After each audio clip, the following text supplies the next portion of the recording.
Hi everyone, my name is Pilanga. Today I'm going to share my story from denominational life to a kingdom life, simple and organic life.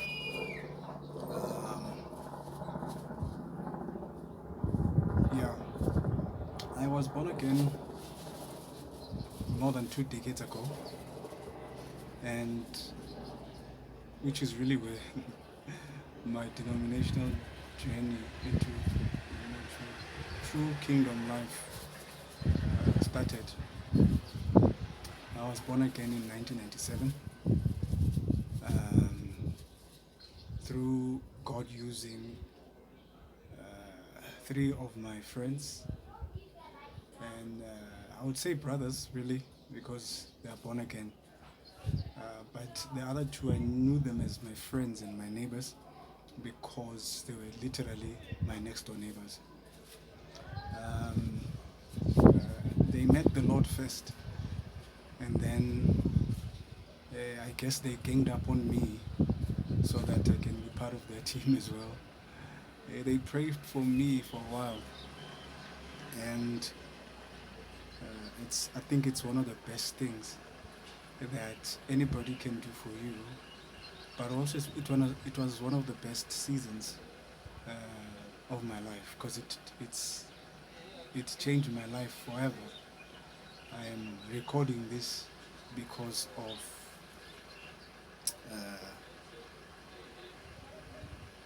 their obedience for praying for me uh, into the kingdom of God. I was literally prayed into the kingdom, you know. Um, yeah, so just an awesome time. Um, excuse any noise in the background that you might hear. I think it's part of organic life. It's like that. We're not trying to get a perfect spot. At least if as long as you hear me and you see me, uh, I'm good. Okay, going forward, as I said, I was born again in 1997.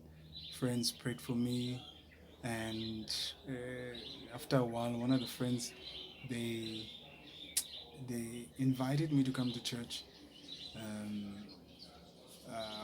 and I said yes. It was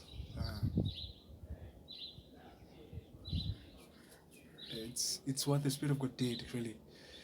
Um, Actually, a friend of mine when he invited me, this one friend, he I I was a DJ, so I was preparing tomorrow to go to DJ in a particular place with a friend of mine. So I told him I can't go because of I already have an appointment. We chatted and then he left. But when I was by myself, I believe the Holy Spirit spoke to me. Then I never knew. Like I heard a voice says, I must go to church tomorrow. So I went to church tomorrow. I went back to him and said, man, I'm gonna go to church with you tomorrow. We went to church, and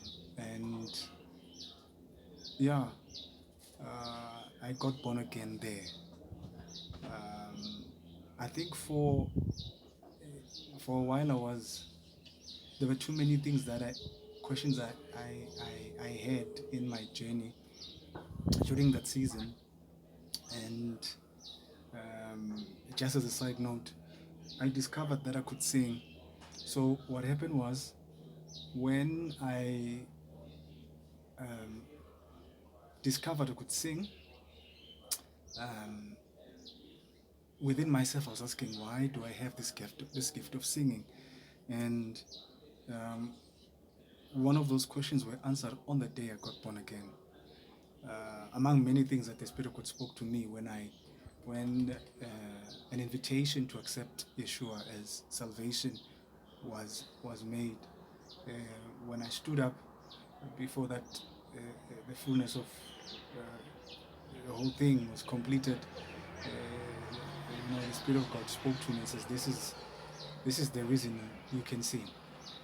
And there was a worship team and a praise team there, you know. Anyway, so that same place where I was born again, it became my home church, as we would call it. It is a place where I grew up. I was quote unquote discipled. Uh, you know, the story for another day. Um, I'm saying that because of I discovered discipleship later on, what true discipleship is. So I grew up there. I met a lot of people. Um, I served. I became part of the music ministry there. It's called the worship team, or praise team, wherever you come from. Um, I, you know, I was born into that environment where there was a lot of people, you know, that would be called, specifically at that time in Soweto, that environment would be called, is what would be called, it's a mega church. Um, so there was a lot of people. Even the first time I came, I was like, okay, why there's so much people? Um, so I continued. I as I said, I served. I I I learned about God. You know, I learned. I think that is the place where I learned about God. That's the major place. You know, because of when I got born again, that place became my church. So what church is, you know, that's what to me that was the definition of what church was. Um, yeah, because even though I have been exposed to church before and different types of what you'd call, you know, church or religious communities, yeah, I grew up around them in my area. People left their homes. You'd see them every day wearing their different uniforms and going to the place of, of you know, their gathering, you know, most calling it church. So here it was for the first time coming to a place, you know, they used to call it Ndawazalwan, you know, or born again believers, you know. So, so my introduction, excuse me, to church was that environment. You know, when you're born in your home and in a family, and you found it structured in a particular way, that becomes your view of what church is. So that was my view, my definition, how things were structured. And look, that was a great time. I learned a lot of things. I met a lot of people.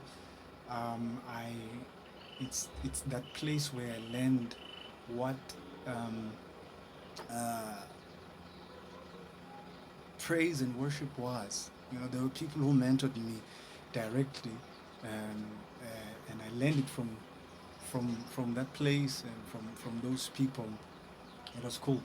It was really cool.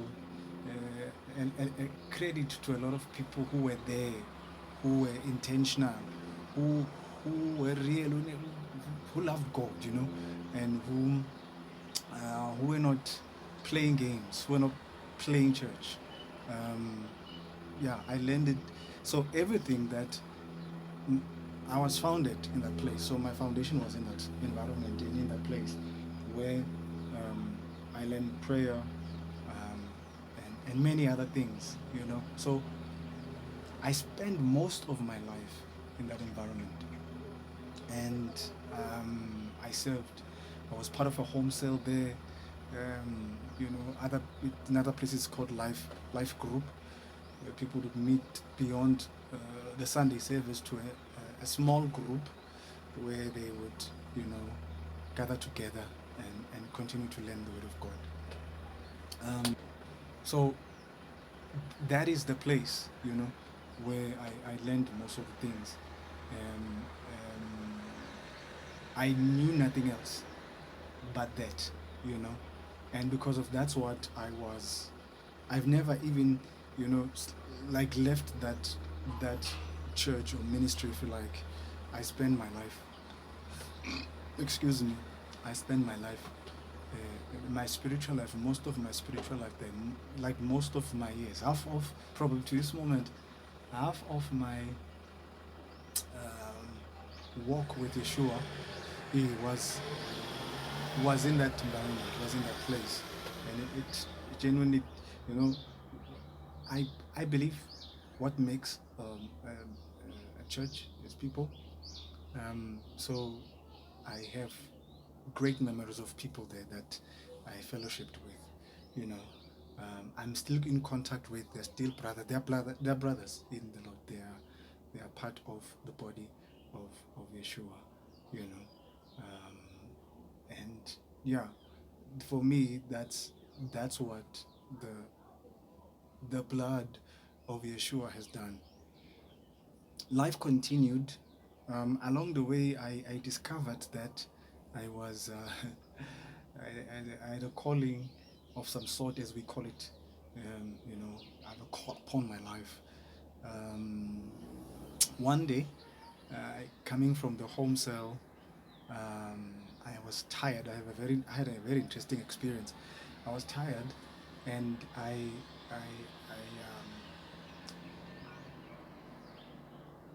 sat on in the lounge. You know, I come from White City, so we sit at dining room. So I was sitting there. I was tired, and I just had an edge to pray. You know, and hey. So I was thinking to myself, like, you know, I just come from a home cell. We had a great time, and so I was just so reluctant and tired. I thought, now I've done my part, you know, and indeed we had a great time at our home cell. It was a great home cell group, or life group, as some know it to be. So I thought, no, I'm going to ignore this. Oh, I had an edge to pray, as I said. So I thought I'm going to ignore. I sort of ignored it, you know. I justified the fact that I just come from a place of praise and worship and prayer. Then I went to sleep. When I got to sleep, I couldn't sleep. I tossed and turned, and you know, and so on. Like for probably maybe 30 minutes to more time, you know, probably for 5 minutes and so forth. So I'm getting kind of like agitated that I'm tossing and turning. I can't, you know, but this edge of prayer still there. So I decided I'm just gonna wake up and pray, because this won't go away, and that means I won't sleep. So I started to pray, and the time, if my memory serves me, it was about 10 o'clock at night. So I prayed from that time.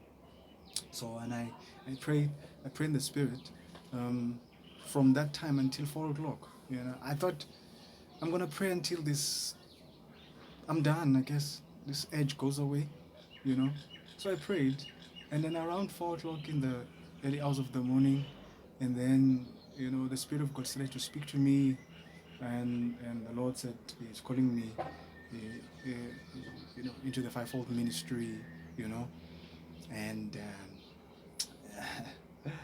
there was a resistance, because I didn't want to be in the fivefold ministry because of how I saw, you know, the relationship between, you know, the pastors and the congregations and believers at large. What was the relationship? I didn't like that. I didn't want to be part of that. I was happy with my music ministry. I was serving a church, as I said, in the worship team, and I thought, Lord, I will sing for you. Why why should I, like, you know, justifying myself, arguing with the Lord, like, why should I do this? Like, can I just sing for you? But eventually, the Lord won, and I said yes to that. And I think I'm sharing this part because it's a new season of it just started a new chapter, because now I know that I have this thing upon my life that I'm called to do. So I continued with life, I shelved it, so to speak, and I obviously I continue to be aware of it and pray about it. And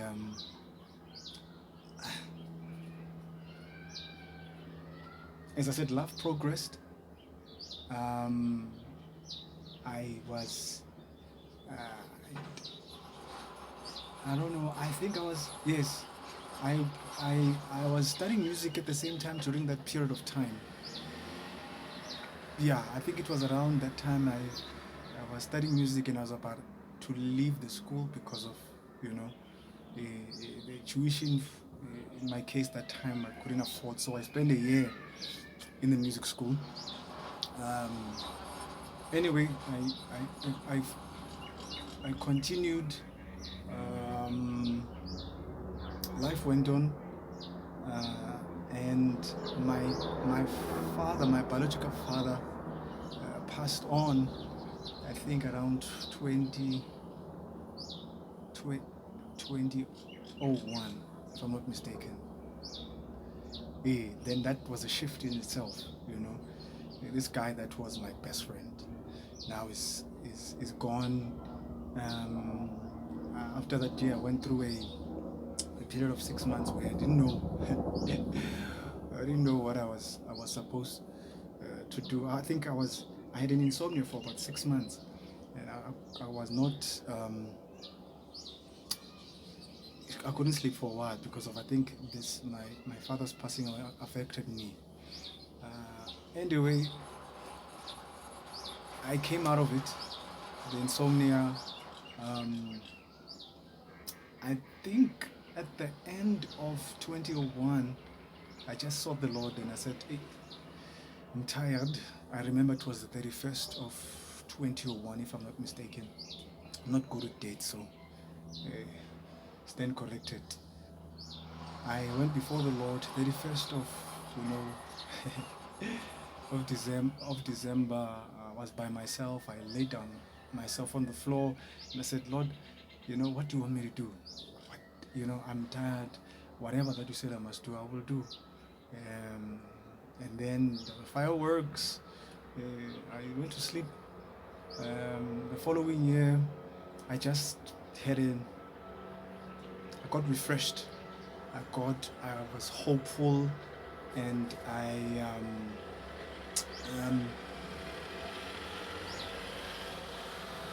I started to even jog, started to exercise my vocal cords, um, you know. And in the midst of that, I received a call from Joy Celebration. Some of you know that I was part of Joy Celebration for a while. I received a call from Joy Celebration from one of the leaders, and they asked me if I want to be part of Joy Celebration. And during that call, remember on the 31st of December, I asked the Lord what He wants me to do. In the middle of the call, like the Spirit of God spoke to me, this is what I want you to do. And then I said yes at that moment, yes, I will. I didn't even have to think about it. I said, yes, I will join. And then I think after 2 weeks from there,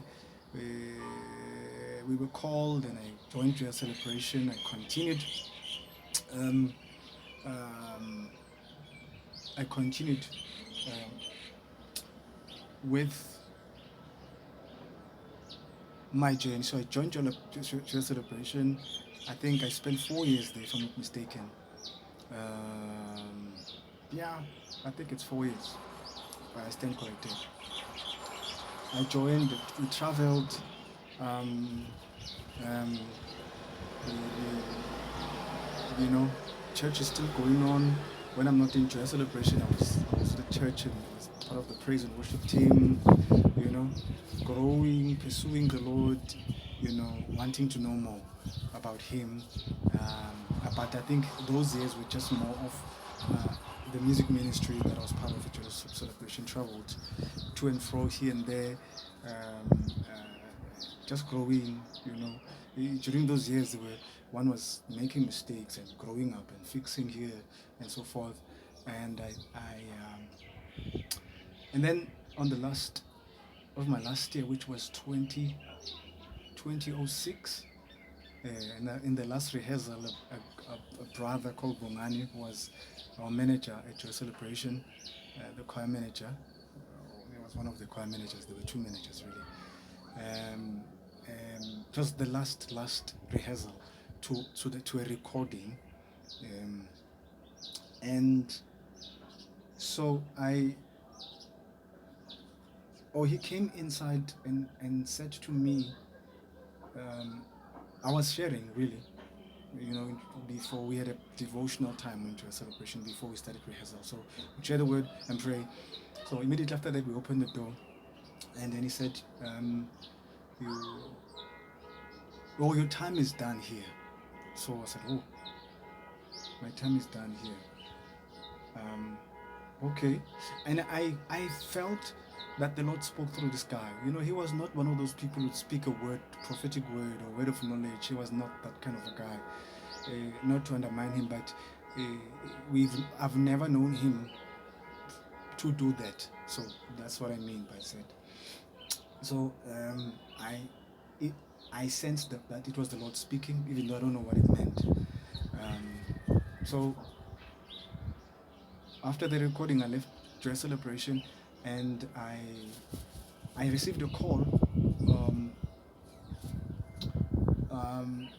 to come and join an organization, a company. I think it was a chamber, yeah. Don't remember who called me, but I was called to join the organization. No, and I said yes. I heard that it was from the Lord. Now, you must understand, I spent most of my time studying music. I was in music school, but traveling with music, like in my music ministry. And the last 4 years was with Joy Celebration. So I was not in a corporate environment. So I was invited to a corporate environment. I went to that. I said yes because I heard it was the Lord calling me to the place. The man who called me to work with was Babu Sipom Selegu. I have worked with him before when he was in a different chamber, but now he was given a task to start another chamber, which was included more countries. It was a Southern region chamber. I joined. I said to myself, I'm going to learn. I don't remember exactly what Babu Selegu said to me was the reason for me to, but I knew the Lord wanted me to be there. So I joined them. I didn't know what corporate life was about. I started to wear suits. Again, I liked suits because of the church. We used to wear suits, and at Joy Celebration we used to wear those kind of stuff. So, but this time I went to literally a corporate job. Every day I become a sales manager there.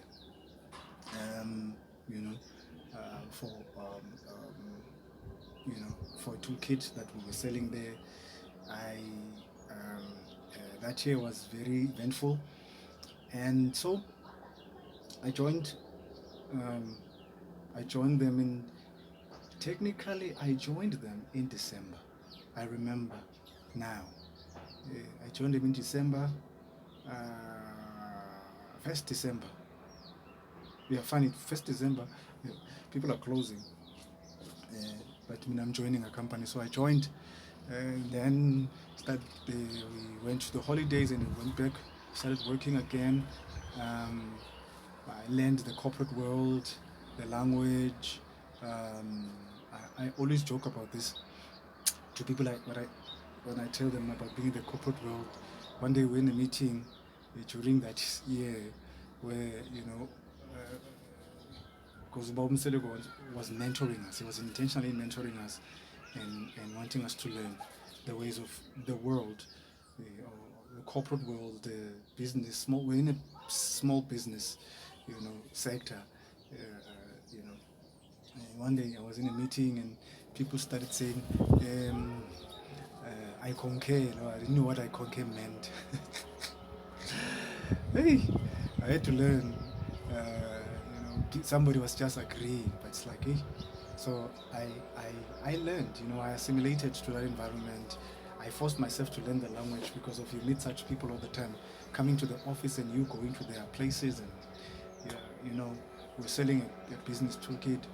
So it was a fun year. In March of that year, an interesting experience takes place.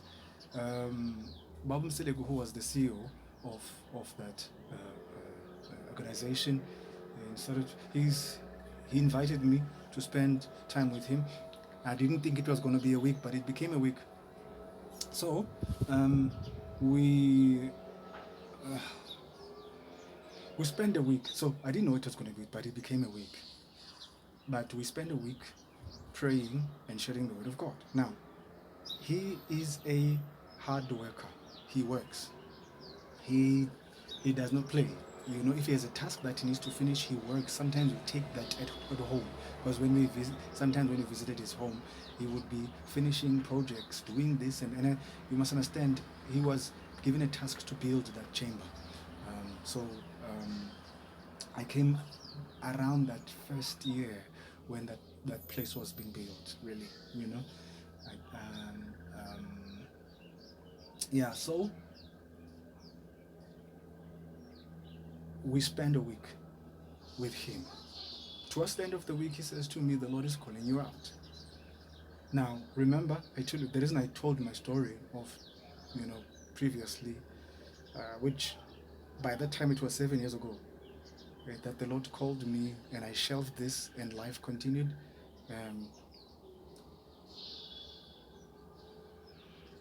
He was the first person that, or nobody knew except for myself, that I had that encounter with God.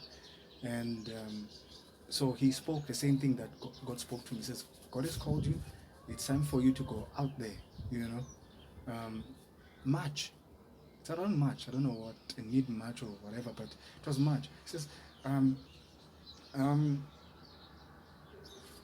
the Lord is calling you. It was after we had a prayer for the week. We would read the word and pray. Read the word, share whatever the Lord brought to our hearts. And for the first time, here's a person whom the Lord has given an information that He has given to me. And it was 7 years later. And he said to me, don't worry. You know, I had a concerned face because I made financial commitments that year. Though he never said when I was supposed to leave. So I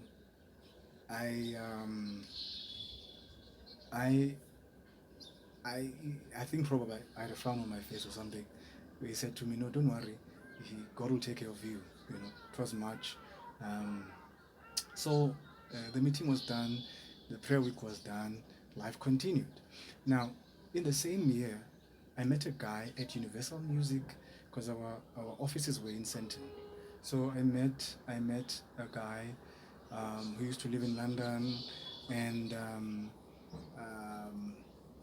but really how this happened is that I took my demo, my type of demo, that means my music, the music that I've done with other people, and I shared it with a guy at Universal Music. I don't remember how, you know, and I don't remember how, but I think I visited somebody at Universal Music, and then somehow I connected with this person, and then I brought the music, and then we met, and he was interested in my music and happy. So he sent me to a company that was under Universal, and the guy who came from London was really originally South African. Excuse me, he took me under his wing. He was the one who was to take care of my recording, so there was going to be a recording for my music. So I think the Universal was going to sponsor the recording, but it was going to be taken care administratively and logistically by this company, this small group, this small company, and this guy, really. And so in May, I decided to take a leave because I wanted to be in the best condition when I record this excuse me, this album. I wanted to be in the right spiritual condition, so I decided to fast. So I went to speak to the CEO, and I told him this is the situation. Got an opportunity to record, and I would like you to take a month off to do this project, so that I would be focused and do it right. And partly it's because of I want to fast, you know. So I did that.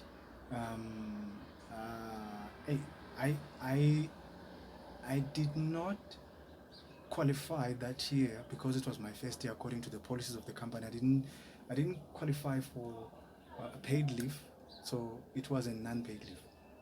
It was a challenging, but I took a risk nevertheless. I went to so I took an off month. So I fasted. Like I was on it. I was serious about it. I was fasting. First week, second week, third week. Now, this recording was supposed to start at the beginning of May. We planned for it and so on and so forth. But this guy, so whatever reason, he visited Zimbabwe, or, you know, so he left with the other guy who is his right-hand man, and we were not finding this guy. So anyway, I continued to fast. I thought, let me continue fasting. Come the third week, nothing has happened as far as the recording is concerned. Now comes the third week. The Lord says there's no recording that I'm doing. He set it up for me.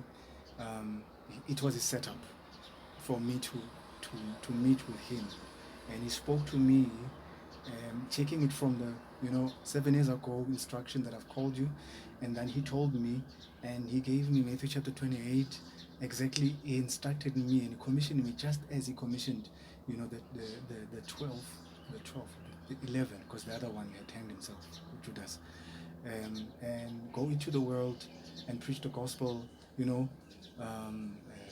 baptize them in the name of the Father, Son, and the Holy Spirit, and teach them everything that I've commanded to do, to observe everything that I've commanded to do.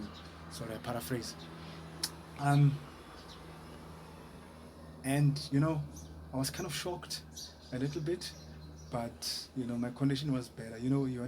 When you're in a fasting mode, you are in the right condition, you are obedient, and I received that commission, and I think in the middle of the Father speaking to me, I thought I understood what because there was an emphasis in making disciples. I'm calling you to make disciples. I'm calling you to make disciples, and using the scripture Matthew 28, and in my mind I thought, but people are already making disciples, and later I learned, I never understood what making disciples was about. So now I have this burden, like I have been commissioned to go. So the recording didn't happen. I left it because I knew the Father said that meeting was between me and him. So I went back to work. By God's grace, at the end of that May, I was paid, even though I didn't qualify for a paid leave, which was great, really. I think it was the Lord's doing. Then June came, July came, August, the Lord speaks to me again. Remember 7 years ago, I called you, and it's time for you to do this thing now. Like, there's this progression, there's this that is taking place now. I feel it, and in the office, I start to be distracted. My mind is in this thing that I have already been commissioned. I'm thinking, what does it mean? I'm doing the usual thing. That does it mean? Am I supposed to start a church, or so on and so forth? Those thoughts were in my mind. Then I spoke to my senior pastor while I was still there. I spoke to my senior pastor. Actually, I spoke to my senior pastor. Let me see. March, after Bob Mseleku, the CEO of the organization, spoke to me, and he did advise me actually to speak to my senior pastor of where my church was. So I spoke to him. Actually, one day he came to the office, office with the CEO. They had a meeting, and then I spoke to him. I set up a meeting there, and said, I really need to talk to you, because he advised me to do so. It was after Babu Seleku said, the Lord said, it's time for me to leave. So that was March. So we fast forward to August. Then said, the Lord said, 7 years ago I spoke to you, it's time for you to do this thing. It was around the 13, 14 of August. Now I was like feeling this thing of this calling. So I went to, sorry, I didn't want to do it. And then September came. The heaviness of this was the awareness of the calling was getting real. September, mind you, one of the things I used to do during those years, I used to preach in the bus. I preached in the bus for the duration of time when I was in Sentin. I used to take a bus in Sentin, from Soweto to Sentin, Sentin to Soweto. So I took a bus. We used to preach also with my friend Tsepo Nakedi. We used to preach together in the bus. It was a great time there. I can tell stories upon stories in those buses, but that's not, this video is not about that. Just trying to quickly trace and sort of get to the journey into the real kingdom life, really, like the true nature of the church. So September came, I just felt this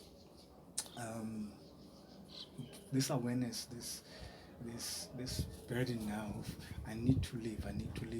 I used to preach in the bus. I remember I told a brother of mine whom I used to preach with, when I would be preaching in the bus, he would be holding my bags because of for safety purposes. He was not an armor bearer. Don't misunderstand that, please. So September came, and I was just starting to be burdened by this thing, being aware of it. I knew that I'm supposed to leave. September, October,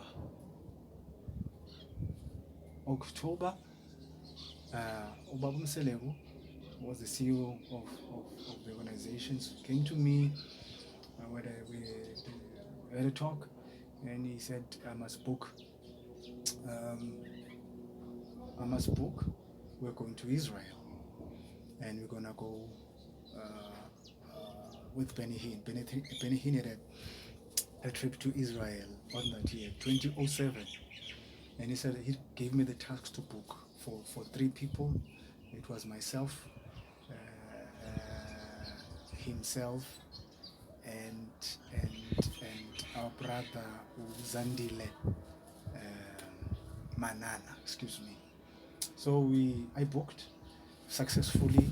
We booked with Benny Hinn, and November we left. Excuse me, it was in November, I don't even know the date. We left with the Benny Hinn delegation to Israel. It was an awesome time. I'm not giving tell stories that happened there, but we met people in the plane. We connected with people, who were part of our destiny in the plane. And we arrived in Israel, and there was a prophetic word that we received there. In one of the nights, Benny Hinn was sharing, and excuse me, and one of the lady we met, who was sort of a mentor as well, said that word was about us there. It was an interesting thing. Like out of a lot of people, my point is she discerned that when Benny Hinn said that, because the word was about people from South Africa in our group, because there were people from Namibia there as well. There was a people from Namibia, from South Africa, from Zambia, from UK. There were different people who were there, who came through that delegation. So, excuse me. Um, so we received that word, and we had a great time in in in in um, in Israel. We came back. Um, when we come back, Babu Selegu says, I'm not gonna, um, I'm not going to renew your contract. It's time for you to go. God will take care of you. Hey, yeah, that shook me. I was upset. I think I was upset and even offended a little bit. Probably not a little. I don't know. I was wondering how can he? He knows that I have responsibilities. You know, at the time I had responsibilities. Remember, last year I came and my contract started in November, or in 1st December. So, the when we came from Israel, it was the end of November. He told me, I'm not renewing your contract. So my contract was cut. 1st November 2007. And I had responsibilities at the time, you know. I was around that time, which is just a story. I'm gonna insert it because of it's there. I had responsibilities, you know, already, and there was a plan of getting married even around that season. You know, and I think there was a traditional wedding that was supposed to happen in November, in December, excuse me. So I was so wow. Now that I'm committing to this, I'm about to be committed to a relationship. I'm starting, you know, a new life. Now I don't have a job. What's going to happen? So my mind was spinning with all those things. I'm upset. You know, he doesn't understand. But he was just doing God's will. And now, moving on, I left the job. The Lord speaks to me late December. I keep having the number 28. I think around the 28, late December, you know, and it says, God to me, I will take care of you. And to this day, I'm holding on to that promise from the Father, and He has kept it. I will take care of you.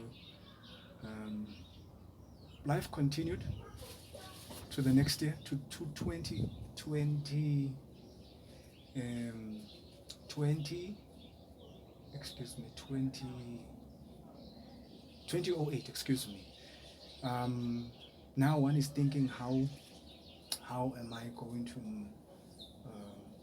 excuse me, how am I going to do this thing now that I'm not working, you know? And now there was a wedding that needed to be prepared for, you know. Excuse me. The year went, and then I think, if not mistaken, I got married at the end of that year. Yeah, don't even remember what time. Yeah, at the end of late 2018, I got married. Excuse me.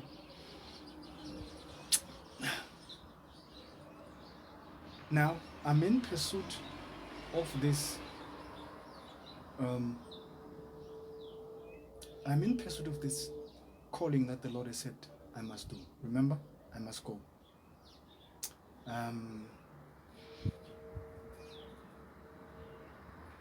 Life continues, by the way. We continue in life. I'm seeking the Lord what I'm supposed to be doing. I even joined, I think I joined pastors something.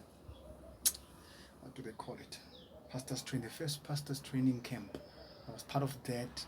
I don't know whether it was 2018 or what, or 20. There was I had that. I joined that. 2019, 2009, excuse me, 2009, yes, 2009. Life continued.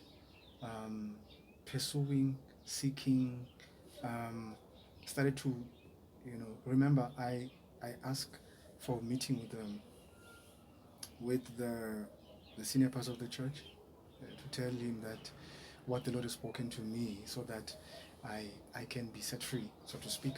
I can be released to do this work that God has called me to do. Obviously, other things were happening around that. So, but my mind was there. So I wait. I couldn't leave, before I had this meeting. So 2008, 2009, life continued. Trying to get the meetings. The meetings were not happening. The meetings are not happening. 2010,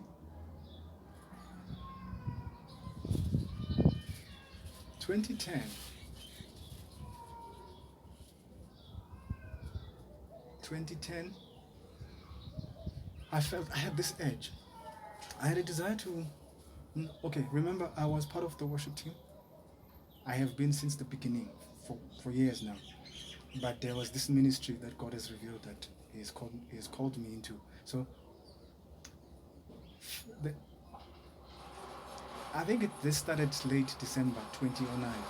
I had this desire not to be on the worship team again. Right? This desire of now, being that guy who is part of a, I want to sweep the floor, I want to pack the chairs, type of thing. So because when you're in a worship team, you didn't have that opportunity because of you always had to come in the morning, and early in the morning on Sundays to the first service and to the second service. So there are other people like ushers who did that job. So I had this desire, like I was not on stage anymore as far as praise and worship team was concerned. So I went to the leader of the praise and worship team, which was the senior pastor's wife, and I told her that, look, can I have a leave for 6 months? I don't know, I just need a leave for 6 months just to rest. That's how I felt. I didn't tell the details the other part. I felt like there was this thing that is happening to me. It was just in a personal thing that I understood, but I asked for a 6 months leave from January until June. So they gave me that 6 months. I was sitting, and while I was sitting, the Lord was just working on me regarding the thing that He has called me to do. So I went.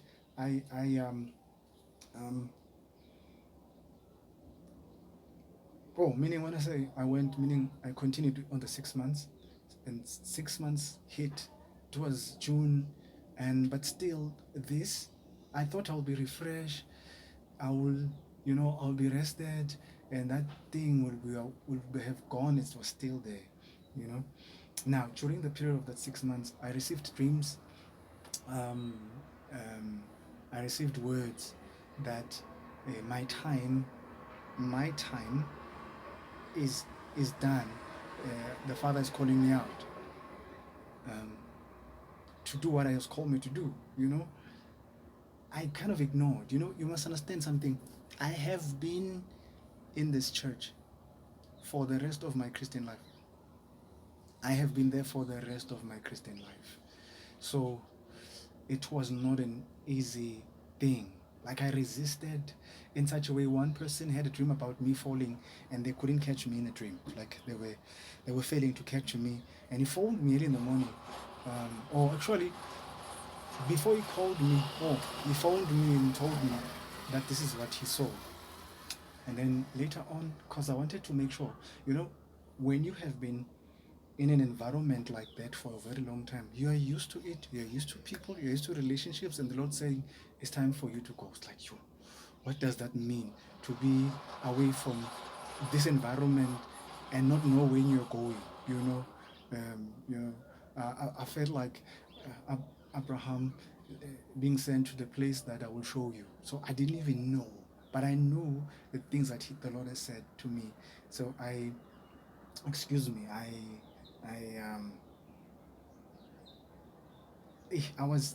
praying, I was asking, I was, listening. And one day I prayed, Father, if this is your will, if this is your will, if this is your will,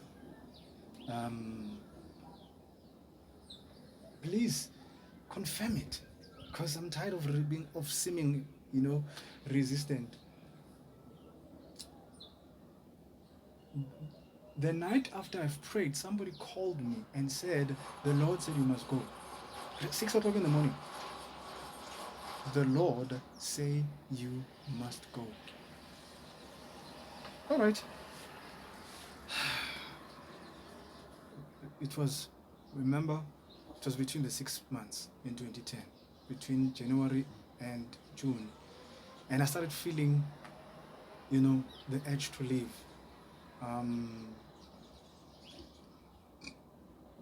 Excuse me.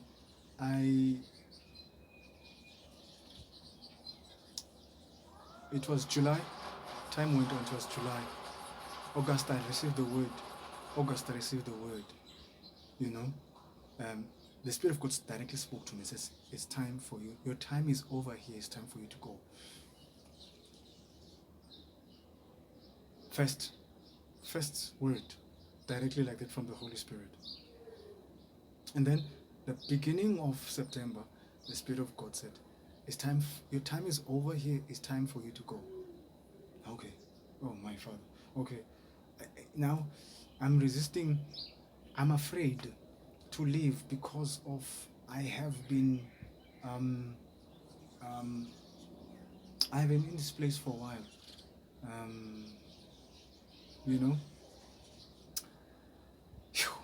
Like this is going to change my life, So then on the 10th, I remember very well. It was the 10th of September.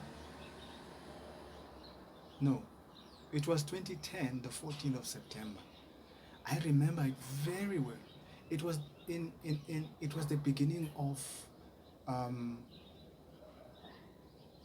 a conference used to be called Times of Refreshing. I think so. Times of Refreshing. We're worship days. We are doing praise and worship. Remember, I'm no longer part of the worship team. I have not gone back. I said I asked for 6 months leave, but it was September, so it was 9 months later. And while I was lifting up my hands and worshiping God, and the Spirit of God says to me, obedience is better than sacrifice. That was so strong. I almost left that place at that moment. I thought from that moment I couldn't do anything else. I couldn't even worship because, I was in disobedience. The Spirit of God spoke long ago. I should have left long ago, probably a year or more ago, or years. When the service was done, I left. I left.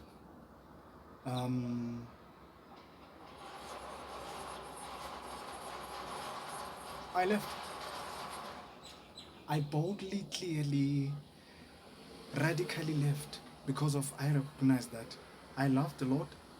I cannot be disobeying Him like this. So that was my last time in being part of the ministry. I did allude to the, I think, early, during that period I did speak to the worship team leader that I'm leaving. I didn't have an opportunity to talk to the senior pastor because I couldn't get a hold of him. There was no, because you needed an appointment to see him. So I tried, but it didn't happen. So I just went to my senior pastor's wife, because she was the worship team leader, you know. So I told her, hey. And then I was gone, never to be seen again. Now,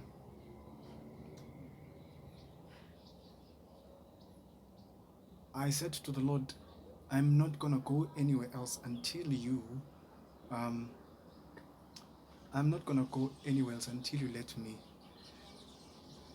me know where you want me to go and what you want me to do. I'm not going anywhere. So I stayed at home. I didn't go anywhere. Literally, I didn't go anywhere. I didn't visit any church. I didn't. Probably that happened later on.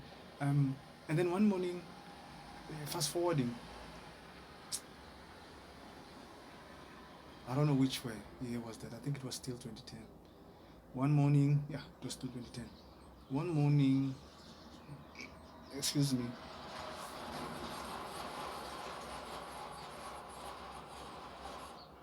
One morning, the Lord said, I must rise up and bath and go to a specific place, you know. Actually, specifically, he said to me, I must go to, I don't know whether most people know Vicky Vilagazi. The church used to gather at Ibongo in what's this place? Snawane. I think it's Snawane, if I'm not mistaken. I stand corrected. I think so. So that's what he spoke to me, and I dressed up and I was wearing a suit. I went. When I arrived there, there is nobody, there's no service, I thought, but I heard the Lord. Now, something happens there on that day. While I was waiting at the gate, or rather, I got into the school, I got out. When I get out, I meet a brother and a friend who was a pastor, Pastor Praise and Goes. And he was a bishop in that region. He's serving at the Nazarene Church. So he was a bishop. Then he was going to the other branches to. There was something that he was sending there. There was a document to all the churches. So we meet at the gate, and then I tell him, I came here, but seeming these people are not here.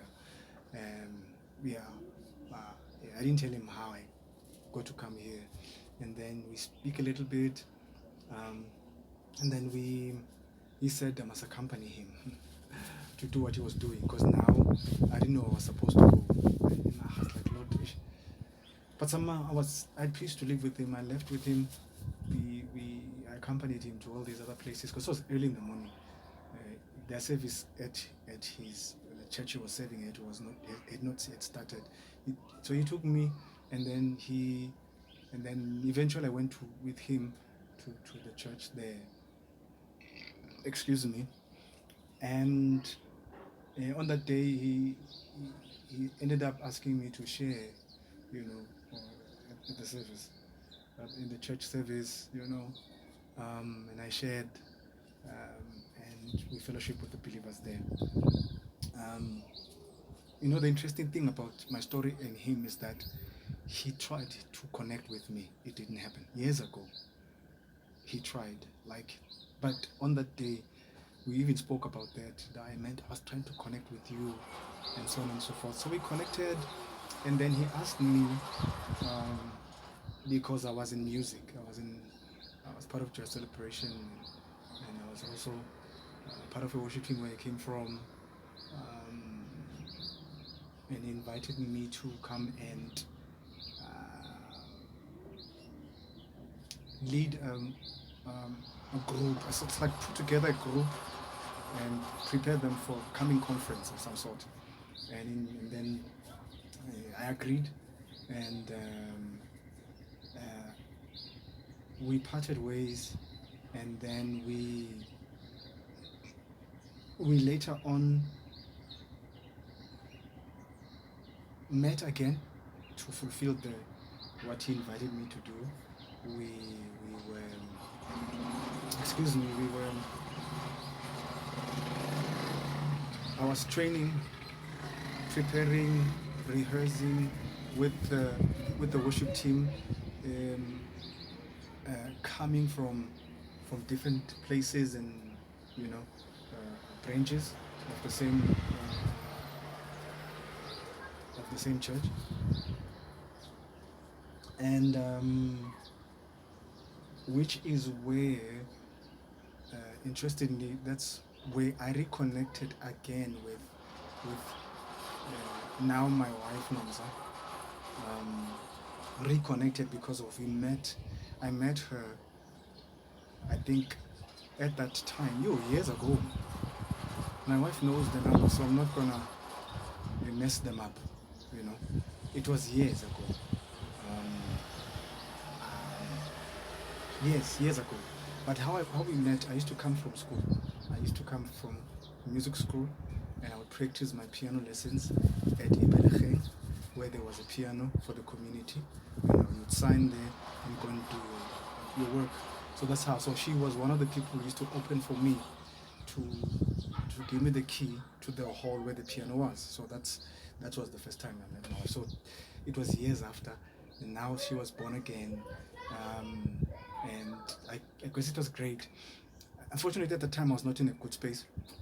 I was not in a good condition because, as I told you, I was married and things were not working out, and then because due to my excuse me, to my leaving the church, it started things. Like I promise you, it started things because of I had to obey God. So, quote unquote, I got in trouble for that, but I took a risk because I heard what God has spoken. Fast forwarding, I don't know the timeline of the years, Fast forwarding,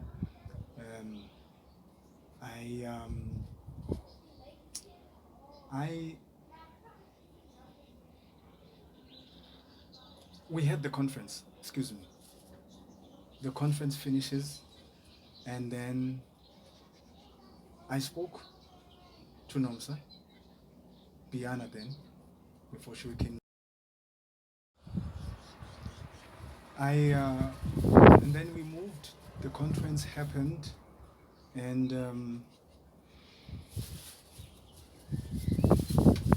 the last day of the conference, I spoke to Nomsa. We had a conversation. We were just touching base. We had a conversation. I said, you know what,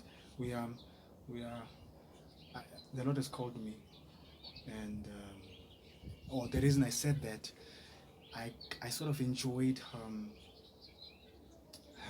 her presence in terms of her administrative gift.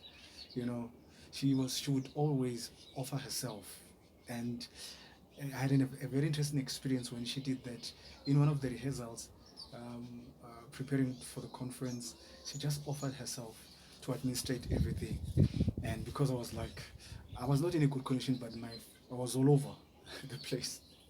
So she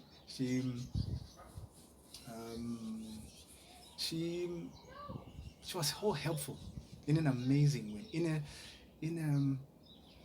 a right way, where a burden was lifted off me, and I sort of enjoyed that, and I thought, I'm gonna ask her to help me administratively, really.